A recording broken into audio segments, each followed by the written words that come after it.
So additional activities, letter A, you have to find the value of n in each of equation. So 1/2 plus n equals 2/3. All you have to do is you are going to find ways so that n will be isolated on the left side.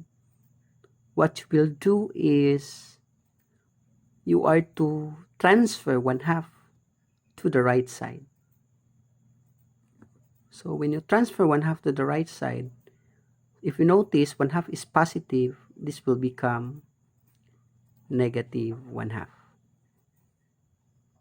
Negative 1/2.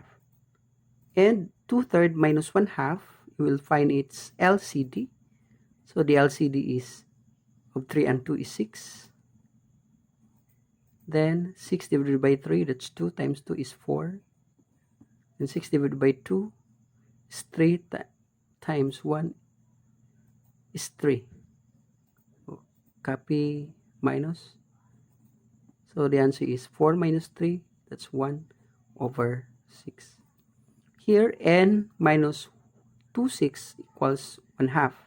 So what should be this number? Subtracted by 26 equals 1/2. Now, the same process we did on number 1, you will find out ways so that n will be isolated on the left side. And the way is to transfer negative 26 to the right side. And negative 26 becomes positive 26. Okay? Now, when you'll be adding fraction, find the LCD. What is the LCD of 2 and 6? That's 6. 6 is here. So 6 divided by 2, that's 3 times 1, it's 3. 6 divided by 6, it's 1 times positive 2, that's positive 2. So therefore the answer is 3 plus 2. The answer is 5. Copy 6, common denominator.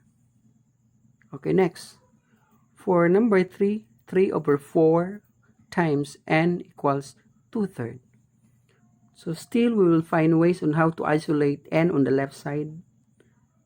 We will find ways to eliminate 3/4 as the numerical coefficient of n. So all you have to do is to find the reciprocal of 3/4 and multiply it to each of the side of the equation. So this is the left side and this is the right side. All you have to do is to multiply the same number, and that number is the reciprocal of 3/4, which is 4 over 3. You multiply the left side 4 over 3, multiply also the right side 4 over 3. So this is cancel, this is cancel, this is cancel, and this is cancel. So n is isolated already on the left side. Evaluate the right side by multiplying 2 times 4 equals 8. 3 times 3 is 9. So the answer is 8 over 9. Okay. Now, for number 5, 5 and 1/2 divided by 2/3, you could not divide directly 5 and 1/2 and 2/3. All you have to do is to change this one into improper fraction. How to change? So, you will multiply 2 times 5, that's 10 plus 1 is 11, over 2, the denominator, divided by 2/3. And the rule of division of fraction is that you are to find the reciprocal of the divisor and proceed to multiplication. So this will be 11 over 2 times reciprocal of 2/3 is 3 over 2. So the answer is 11 times 3, that's 33 over 4. So 33 over 4. And this could be the answer. And when you reduce this one into its mixed number form, that's 8 and 1/4. Okay, here, 5, 1/2 times 4/5. So 1/2 times 4/5. So how are you going to answer 1/2 times 4/5? Very easy. So you will multiply the numerator times numerator. 1 times 4 is 4. 2 times 5 is 10. So what number that could divide both 4 and 10? Obviously, it's 2 divided by 2. To reduce this one into loose term, 4 divided by 2, it's 2 over 5. So the answer is 2/5. Number 6, 976 minus n equals 235.43. How are we going to solve this one? So this is the solution for number 6. So 976 minus n equals 235.43. What we are going to do is to find ways to isolate n on the left side. So this is the left side of the equation and this is the right side. Isolate n by eliminating 976. Find ways to eliminate 976 by addition property of equality. So this is positive 976. You subtract it by 976. So this will be cancelled. This will be 0 and bring down negative n equals 235 minus 0.43 minus 976. This is called as addition property of equality. Whatever you do on the left side, you do also on the right side. So you subtract 235.43 minus 976. So the answer is negative 740.57. And there's no, in algebra, there should be no negative for the variable. So we will multiply this one by a negative also. Multiply this one by a negative. So therefore this be negative times negative, that's positive. N is equal to, this is positive also, positive 740.57. So this is the answer. Okay, number 2, we have 23 and 12 hundredths times 3 and 12 hundredths is equal to n. So this is the solution of number 7. Okay, this is number 7. You are going to multiply directly 23, this one and this one, and the answer is 72 and 1,344 10,000. So this is the value of n. Okay, now next is number 8. So number 8, n divided by 5 tenths equals 4. So this is number 8. N divided by 5 tenths equals 4. So we are to write this one, the division, that's n divided by 0.5. So what we are going to do is to cross product. We are using the method in math which is cross product. So you multiply this one. Understood there is a denominator of 1 for 4. And if you multiply n times 1, that's equals to n by identity property of multiplication. So if you multiply 4 times 0.5, the answer is 2. So the n is equals to 2. Now number 9. Number 9, that's n plus 67.34 equals 98.432. So how are we going to find out n? So this is the solution for number 9. So n plus 67.34 equals 98.432. Okay, now we are to find ways to isolate n on the left side. What we are going to do is, since this is positive 67.34, we subtract also this one by its opposite, which is 67.34. We add its opposite. Okay, now what you are going to do on the left side, you also do to the right side. Since we subtract here negative 67.34, we subtract also negative 67.34, 34, so that the equation, the original equation will not alter. So this will be cancelled out. So n will be the remaining element on the left side. That's n is equal to, if we subtract 98.432 minus 67.34 here, so align the decimal, that's equal to 31.092 or 92 thousandths. Okay, number 10. Number 10 is 32 and 45 hundredths plus n plus 1.654. Now, in math, there is what we call, in algebra, there is what we call as, here's number 10. In algebra, there is what we call as like terms or similar terms. So, these two are numbers on the left side. These are similar terms, or these are similar. They are all numbers.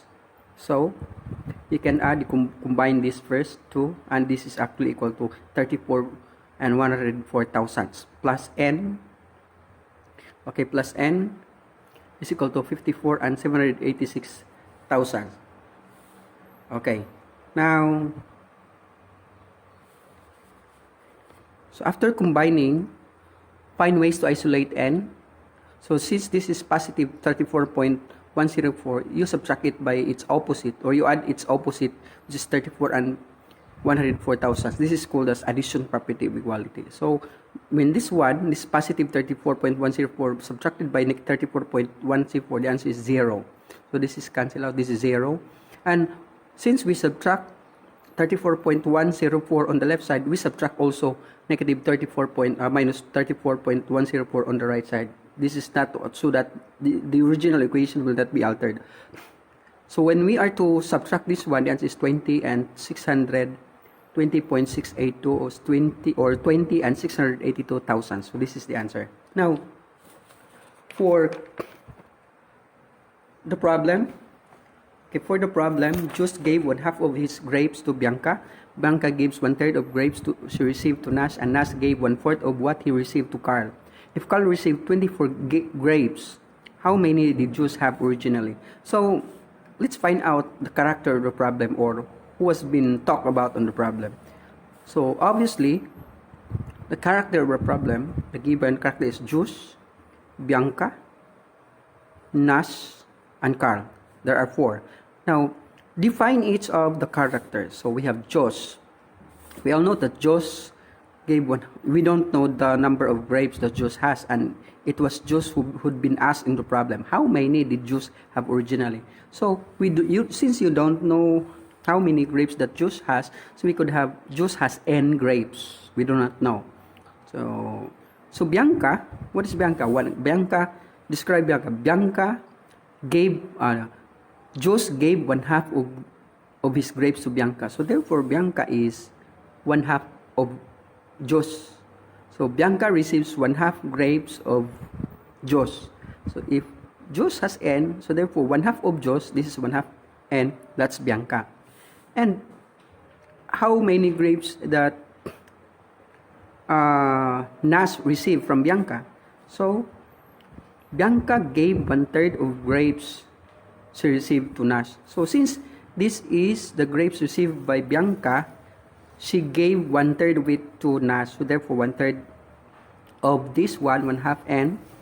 So this is Nash grapes. But Nash gives 1/4.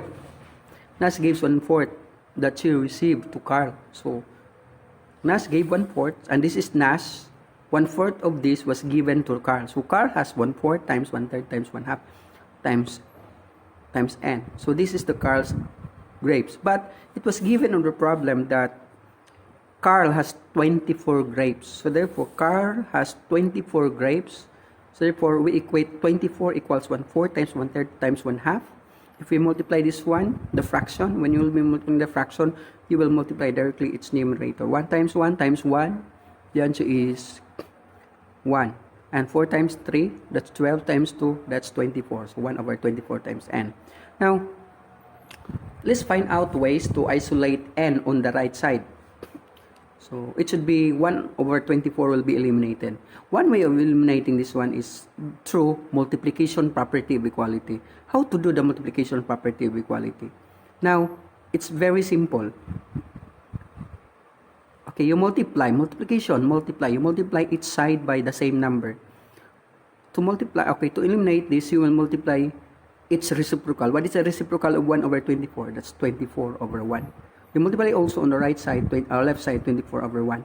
So you could cancel out 24, cancel out 1. So N will be the remaining element on the right side. So when you multiply 24 times 24, that's 576. And this is N is Jos.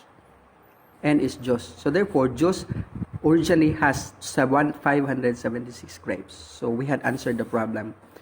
Okay, now number 2 problem. Sarah bought the following items from a store. So quantity, there are 6 pieces of egg, and each piece costs 5 pesos and 75 centavos. And if there are 6 pieces of eggs and each cost is 5 pesos and 75 centavos, therefore Sarah should pay 34 pesos and 50 centavos for 6 pieces of egg. And 3 cans of milk, and each milk costs 63 pesos and 50 centavos. Now, if it is 3, so you multiply 3 times 63 and 50 centavos, she had to pay 190 pesos and 50 centavos.